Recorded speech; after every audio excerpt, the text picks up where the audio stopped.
We've invited someone who will give you the answer to this question in just a minute. So, I'm talking about Niels Eldering. He is the head of ESA Space Solutions section at the European Space Agency. And together with his team, he is responsible for ESA's Space Solutions network. And part of this network also is the ESA Incubation Center. The primary aim of the Incubation Center is to provide support to entrepreneurs who wish to exploit a space-based solution into the non-space markets. So please now welcome with me Niels Eldering. A big round of applause.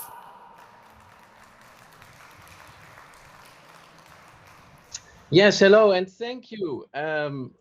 Niels speaking here. It's very unfortunate I cannot be there myself in person, although I am amazed in the digital age how much you can actually do in hybrid events and things like that. So, but I hope I can make a return the next time and be there in person.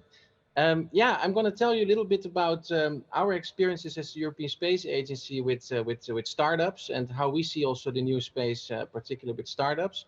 I'll explain a little bit about the European Space Agency just to make sure that everybody has a bit of an idea who we are. And then I will get more into indeed the role we see that startup companies play in the new space with also a final message, a takeaway message for everybody. So starting off, the European Space Agency, very quickly, we're around more than 50 years now, 60 if you count all the space activities in Europe.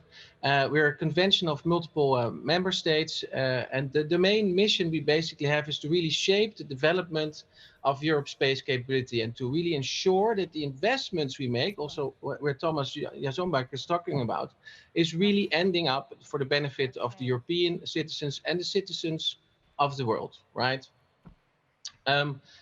And then what makes us maybe unique as the European Space Agency is, first of all, we're an international space agency. So we work together with a lot of countries, which is, for instance, different if you look at America, where it's a national space agency, or in Japan. So we're an international space agency, which forces us to really collaborate with other countries as well.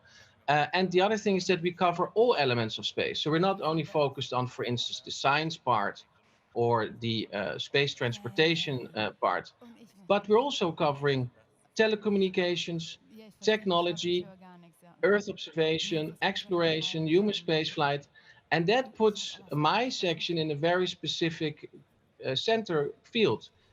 So you can see in this picture, in the center, we have space solutions in the middle. That means that we can interact with all these different elements, right? And one of the things which we really do is also to recycle technologies which have once been developed for space. You see here a picture of the Hermes spacecraft, the European re-entry vehicle. It actually never flew, but a lot of technology was developed in the making of this technology. And why not use those technologies already down here on Earth? For instance, carbon composites, which have been used as the heat shield for this vehicle, are being used in brakes. So it is a way to already use, and it was very eloquently by our moderator already pointed out, the technology transfer is a very important element of that. But it's not only technology transfer, it's also the applications. The satellite data where Thomas was talking about, how you can use that basically for all kinds of applications here on Earth. And so if you look at the startup community we supported over the last almost 2 decades, it's about 1,100 companies now, both active in technology transfer field as well as in applying data from space in novel businesses. And a way for you to get in contact with us is that we have actually deployed 22 business incubation centers in 66 locations across our member states, where you really can knock the door and see whether you can get support from one of our fantastic business incubation managers.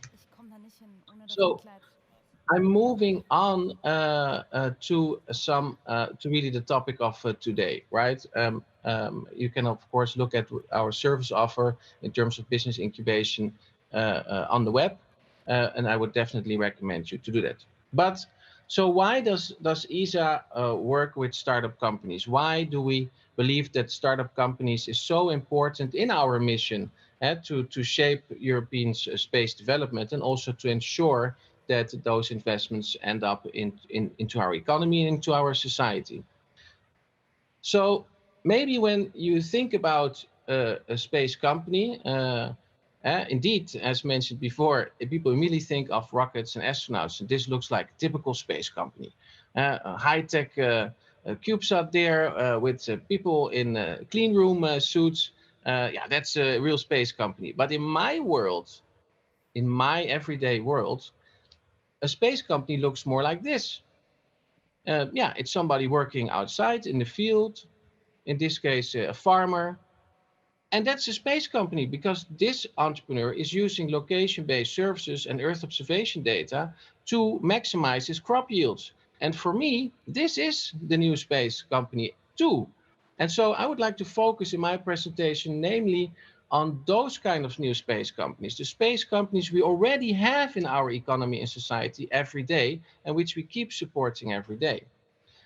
And a lot of this also has to do with the success of Galileo and Copernicus, the navigational system and the Earth observation system, which now becomes more and more accessible to everyday products and services, and more appealing also to the entrepreneur to use it in new business models on Earth. And particularly if you think about the power of data, where you're not just looking at the picture, obviously you enrich that picture with all sorts of data, demographics, the traffic, the activities of cell phone masts, and all these kind of things. And when you have these multiple layers of data, that is where new business models arise. And so why then look at startup companies? Why do entrepreneurs specifically have a role in that? And I think there are four very defining elements which I've seen across the years, where startup companies can do things where the larger companies are not always equipped to. So first of all, it's speed. So startup companies, and they can scale fast and they can also fail fast. So they don't have time to have a lengthy discussion about how a strategy as part of a big product line can be implemented. They have to go fast. And this is what we really like, because that means that also the companies take up solutions very fast. They look for the disruptive gap in the market where they can fill a need. For instance, a company called Building Radar is already around some years now, but it grew extremely fast. It's from Munich, where basically they use the location-based services and space data, Earth observation data, to through an algorithm find construction sites all over the world. So not just in Germany, but all over the world. And by finding these construction sites, after a while, you have the data coming in. You can even make an estimation when, for instance, a certain project is ready. And that data is being sold to, well, you would think maybe the government, so business to government, but no, it's being sold to office furniture companies, for instance, who then, on a timely manner, can start sending offers to the real estate developer to actually furniture your the office building. So it becomes really business to business, not just business to government. It's the old story goes that at the time that Berlusconi was president in Italy, he had a great idea, and that was by Earth observation, looking at all the swimming pools in the gardens, and then of course tax those homes. But that's typically a governmental kind of thing, whereas now we see that Earth observation really becomes a business to business activity.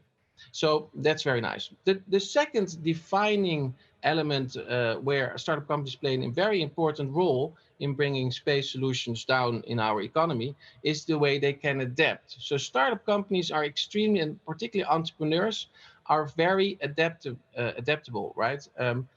So an example here is, for instance, the company Laterne, who actually made an app for crisis areas, for expats who are in crisis areas in the world.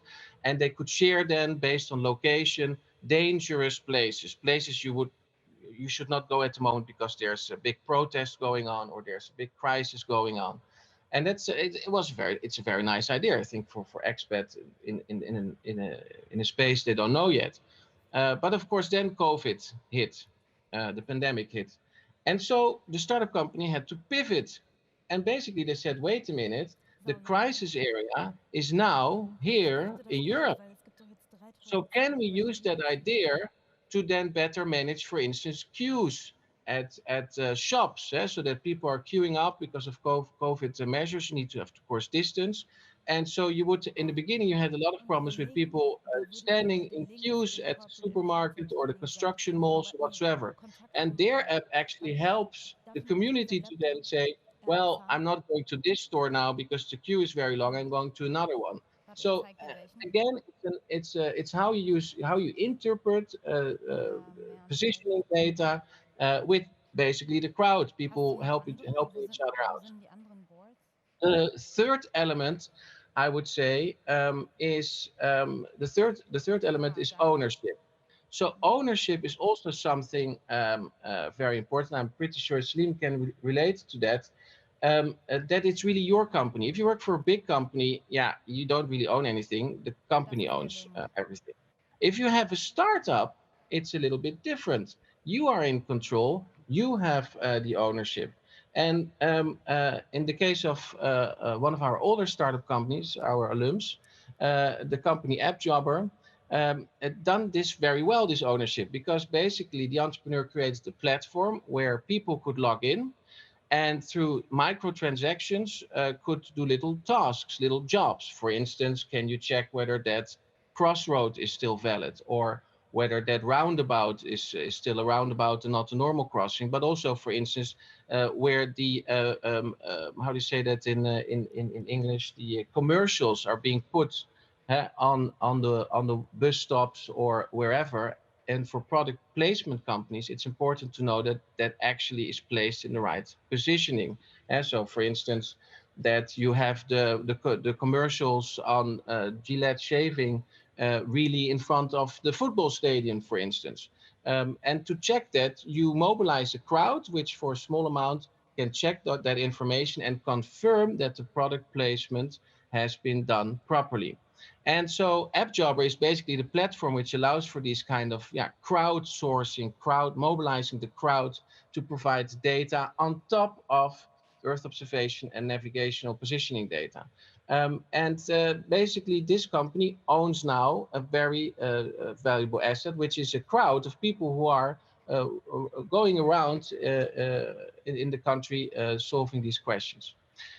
And then we have the fourth, I would say, element why the role of startup companies are so important in terms of bringing solutions from space for the benefits of our society, and which is minimal viable product.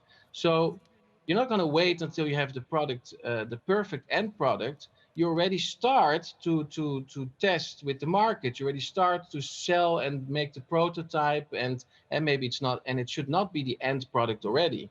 For instance, this company, Lilium, also in Germany, they built an airplane, an electric airplane, where they use space technology, both in terms of hardware technology, so energy management, battery management. How can I lightweight batteries when I want to take off with them? And of course, satellites, it's all about making things light, because every kilo you bring up in space costs another 10 to 100,000 euros. So you want to be light. And at the same time, obviously, they also use geo-positioning data to have a safe flight. But of course, they already started to build the plane unmanned and showed it to customers. And this is how the product is going to look like. And once we get all the safety qualification, we can actually put people inside. But they didn't wait and kept it a conceptual thing. No, they already started to fly with it unmanned to show that it works. So minimal viable product is another thing startup companies really take off with. And so you have these four elements. You have to move fast. Startup companies can adapt much quicker. They have a strong ownership and a strong yield towards the minimum viable product to show what you have. And all these four elements, of course, come together in a team, because it's difficult to possess all those roles in one person.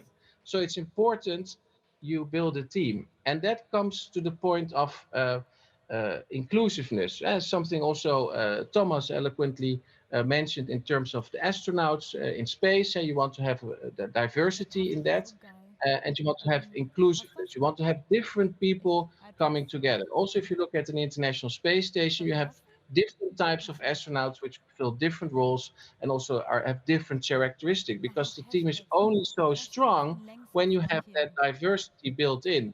So it's very important what startup companies do is that, and particularly the key entrepreneur, is not that you have all the wisdom in-house. No, you need to find the people around you who can represent it. And together, by being inclusive, you're able to bring a space technology into a product or service.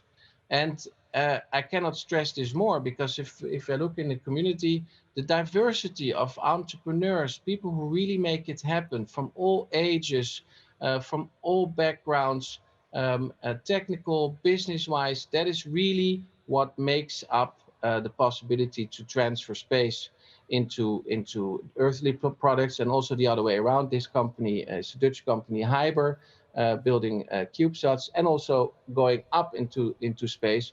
You need that inclusiveness and that diversity.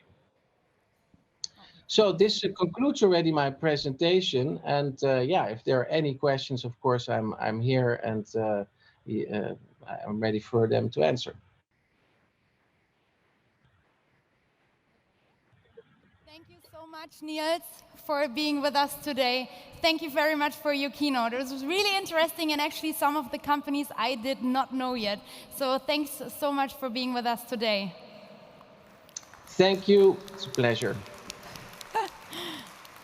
And I guess, Niels, can everybody from the crowd here today and from the audience contact you through LinkedIn, for example, to ask you some further questions on this? Yes, definitely. I'll be watching LinkedIn today, so I can definitely answer those questions. But I would like to also stress that in one of my earlier slides, what we're trying to do also with the Space Solutions Network is really to bring ESA also to your doorstep. Of course, we have our establishments in Germany and in the Netherlands and in the UK and wherever. But every incubation center, and as I said, we're there in 66 locations. Just have a look at the website. There is an ESA Business Incubation Center close to you. You can knock the door, you can talk to the incubation manager there. They can help you, whether you want to go into space, whether you want to pick the fruits from space and use it for your disruptive business here down on Earth. They're the professionals who can really support you. And yes, we have an incubation program. So if you have a great idea, apply, apply, apply. Thank you so much for bringing it up again. Thank you and goodbye. Cheers, bye-bye. Thanks.